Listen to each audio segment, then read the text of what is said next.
नमस्कार, home food Marathi या चॅनलवरती आपले स्वागत आहे. आज आपण छान मस्त खमंग असे लसूण शेव बनवणार आहोत. बघा, मस्त अशी कुरकुरीत अशी मस्त लसूण शेव घरी तुम्ही बनवू शकता. अगदी बाजारात मिळतात तसे आपण तयार करूया. चला तर रेसिपीला सुरुवात करूया. त्यासाठी बघा, मी अर्धा किलो बेसन घेतलेले आहे. 2 छोटे लसणाचे गाठी चांगले सोलून घेतलेले आहे. 2 ते 3 चम्मच मी लाल तिखट घेतलेले आहे. 1 चम्मच मी जिरं घेतलेलं आहे.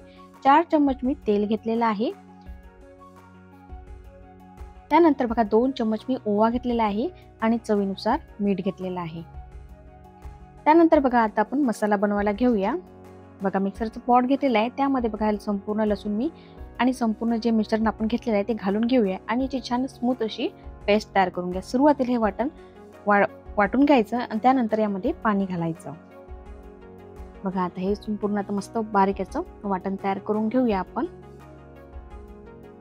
बघा, अशा पद्धतीचं मस्त असं आपल्याला वाटण बनवून घ्यायचं आहे. यामध्ये जर ओव्याचे किंवा जिऱ्याचे जर कण राहिले तर आपल्या ते साच्यामध्ये अडकतात आणि आपले जे सेव व्यवस्थित मग पडत नाही. त्यामुळे आपण हे 1 वाटी मी याच्यामध्ये पाणी घालून हे मिश्रण छान वाटून घेतलेलं आहे.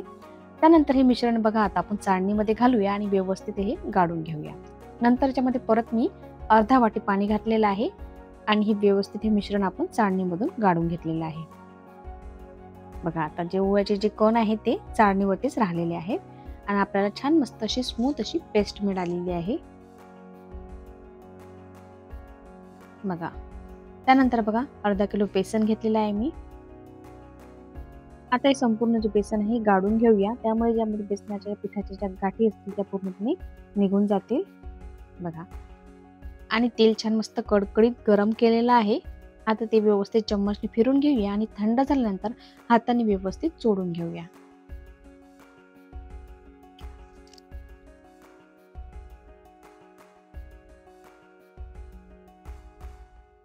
बघा, आता संपूर्ण जे पिठाला आपण व्यवस्थित हाताने चोळून घेऊया. त्यानंतर बघा, जो आपण मसाला बनवला आहे तो घालून घेऊया पिठामध्ये सर्व. आणि यामध्ये जर पाण्याची गरज वाटली तर आपण यामध्ये पाणी घालूया, नाहीतर या मिश्रणामध्येच आपण हे व्यवस्थित हा गोळा आपण भिजवून घेऊया. बघा, अशा पद्धतीचा असा घट्टसर गोळा मी भिजवून घेतलेला आहे. त्यानंतर शेवईसाठी आपल्याला जसं पीठ हवं आहे तसं पाणी लावून तुम्ही सैलसर करून घेऊया. नंतर आपण बघा, नंतर मी याला पाणी लावून बघा थोडंसं मी पातळ करून घेतलेलं आहे आणि शेवईचं पीठ मी थोडंसं घट्टसर ठेवलेलं आहे. त्यामुळे जे आपली शेव आहे ना अजिबात तेलकट होत नाही. शेव कमी तेल पितात. बघा, त्यानंतर बघा मी साचा घेतलेला आहे. त्यामध्ये मी एक जाडं शेवीचं पात लावलेलं आहे. सुरुवातीचा एक घाणा मी जाड शेवीचा काढून घेणार आहे.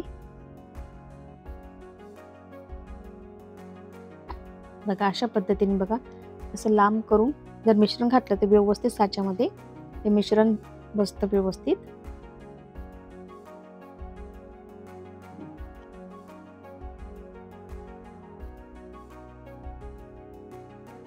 बघा, आता आपण जे व्यवस्थित झाकण आहे लावून घेऊया आणि जे साच्याच्या दोन्ही कडा आहेत ना त्याला व्यवस्थित जर तुम्ही तेल लावलं की ते साच्याचं जे झाकण आहे ते अजिबात घट्ट लागत नाही, लवकर निघतं. बघा, अशा पद्धतीने दोन्ही साईडला मी तेल लावून घेतलेलं आहे.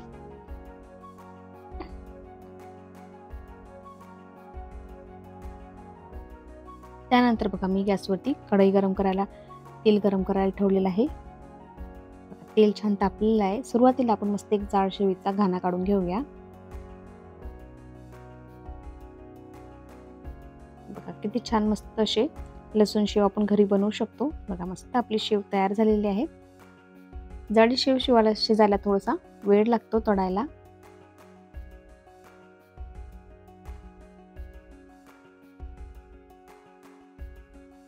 बघा, मस्त आपली शेव थोडी कडक झाली की मग शेव पलटून घ्यायची, म्हणजे दोन्ही बाजूने व्यवस्थित मस्त छान शेव तळल्या जातील.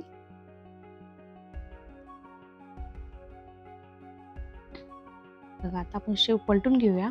बघा, दोन्ही बाजूने मस्त व्यवस्थित कुरकुरीत होईपर्यंत आपल्याला शेव तळून घ्यायचे आहेत.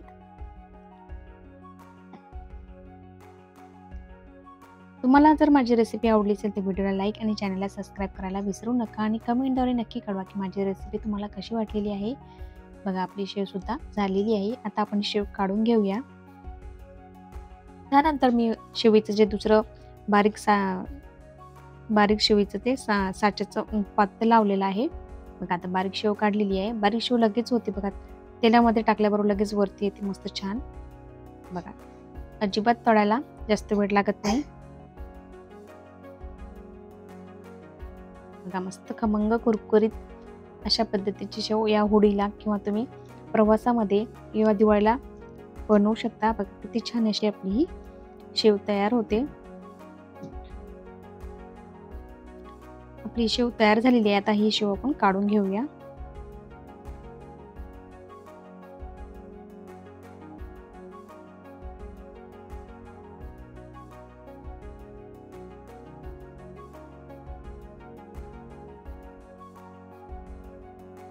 अशाच पद्धतीने शेवची बघा दुसरी बॅच सुद्धा मी तयार करून घेतलेली आहे.